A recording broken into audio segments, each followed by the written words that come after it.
Next, dito naman tayo sa part 25. Pwede na kitang turuan sa mga sura kung paano basahin ang mga sura. Pero, may pero. At bago kita turuan sa mga sura, ay unahin ko muna itong mga number ng Arabic alphabet number. Kahit hindi natin alam kung paano natin basahin, basta ang importante ay maintindihan mo talaga. Ang importante dito ay makikilala mo talaga ang mga number ng Arabic na ito ay zifr. Ito ang 0 sa Arabic. Ang wahid ay ganyan lang. 1. Yung wahid. Isnan, ganyan. Salasa, ganyan. Talata, kung basahin na, kung sabihin na sa abroad. Kung nasa abroad ka, talagang lamang ka na dito. Marunong ka na yan kapag nasa abroad ka.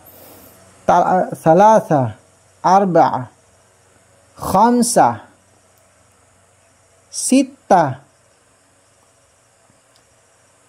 sab'a, thamaniya, tis'a, ashara. Yan ang 10. Bali ito, 0. Yan ang zifr. Wahid, ithnan, thalatha, arba, khamsa, sitta, sab'a, thamaniya, tis'a, ashara. Ang 9 ay pareho lang sa 9 sa English. Bali, kailangan dito ay makikilala mo yan. Dahil kapag nakikilala mo yan, kahit anong kano karami yung number, ay makikilala mo. Halimbawa, isulat natin ay 2024. Ithnan, zifr, at saka ithnan ulit, at saka itong arba. Yan. Sa pagsusulat ng Arabic ay ganun pa rin, from left to right. Pero kung basahin mo ay from right to left. Kapag 11 naman ay ganun pa rin. Ihda ashara, ithna ashara, ganun lang. Ithna, itong ithnan, gawin mo lang, tanggalin mo lang ang nun, bali maging ithna, idagdag mo ang ashara, bali ithna ashara, ganun yun. Ang salasa, ganun din, tanggalin mo lang ang ta. Salasa, hindi.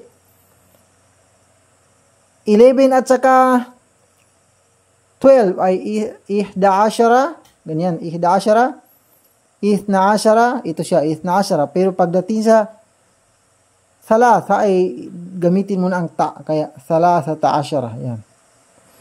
Arba ta ashara. May ta. Sa 11 at saka 12 lang ang wala. Tingin mo. Ihda ashara. Ithna ashara. Salasa ta ashara. Ganun lang.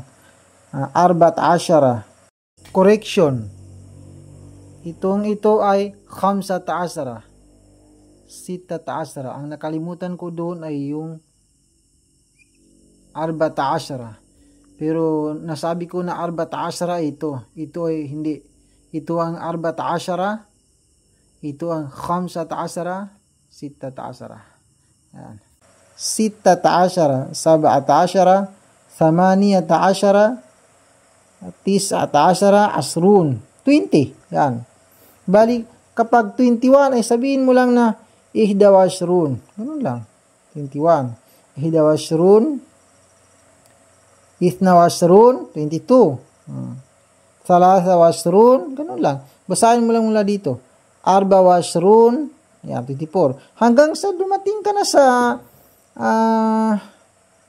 sama niya, tis'a washrun, 29. Bali, pagdating sa 30, yung salasa rin ang gamitin mo, ganyan. Lagyan mo lang ng zifr. Bali, salasun.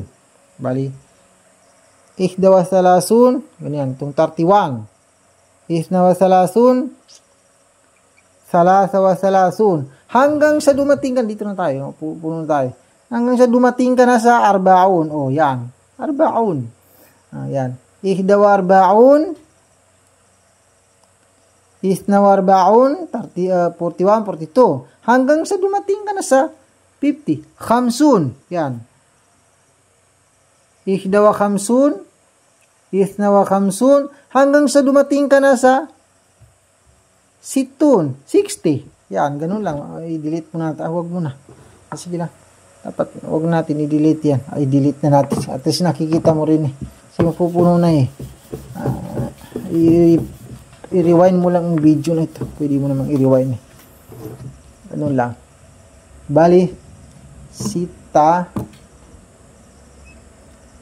ihda wa situn, bakit? ay 60 pala, yung 60 pala ay ganyan. Situn, bakit mali yung sulat ko kanina? Ayan, kapag yung ganyan ay asrun, yung 20. Yan ang pansinin mo. Kapag 2 ay ganyan, ang 6 ay ganyan.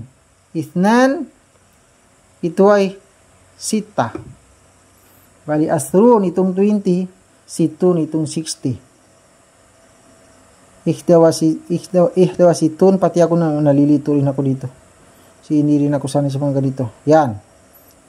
Ihdawa situn, hanggang sa dumating ka sa sabaun. 70.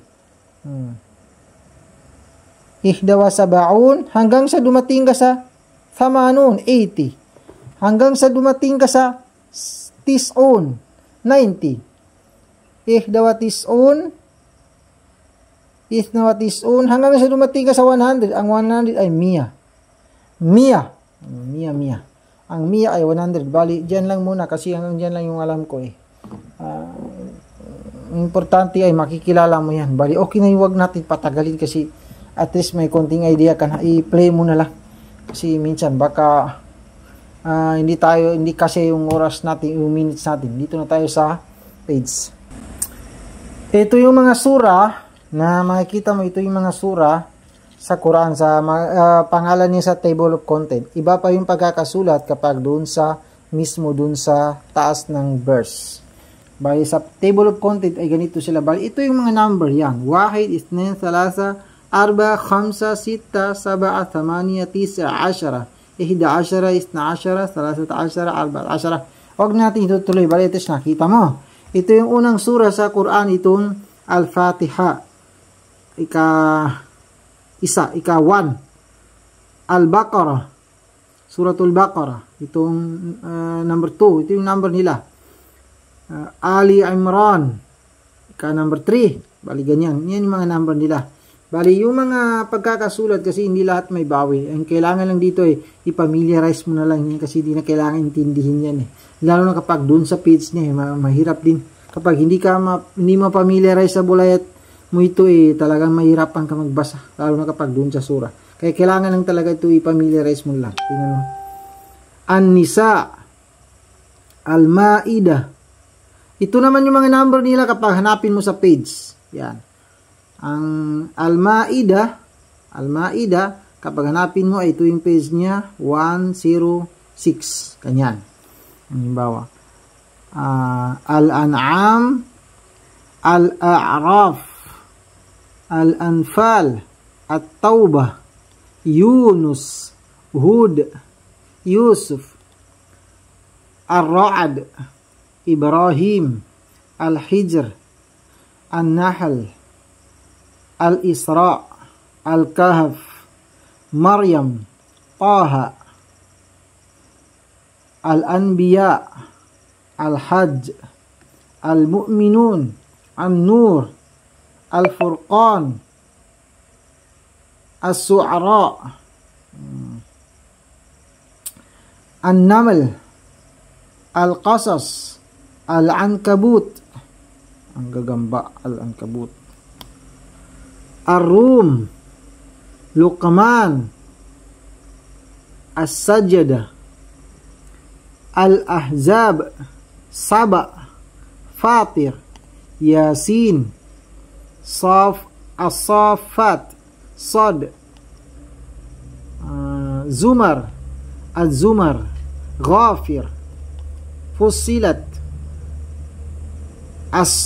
As-Sura, Az-Zukhruf, Ad-Dukhan, Al-Jasiyah. Tingnan mo itong lam. Ganyan. Tapos jim. Al-Jasiyah. Al-Ahqaf, Muhammad, Al-Fath, Al-Hujurat, Qaf, Al-Dhariyat, At-Tur, An-Najm, Al-Qamar, Al-Rahman, Al-Waqi'ah, Al-Hadid, Al-Mujadilah. Al-Mujadilah, 87 pang pang 58 yung number ang Mujadila. At ito pang 59, Al-Hashr, Al-Mumtahina, As-Saf, Al-Jum'ah, Al-Munafiqun, At-Taghabun, At-Talaq, At-Tahrim, Al-Mulk. Maraming minutes na sa next part na naman.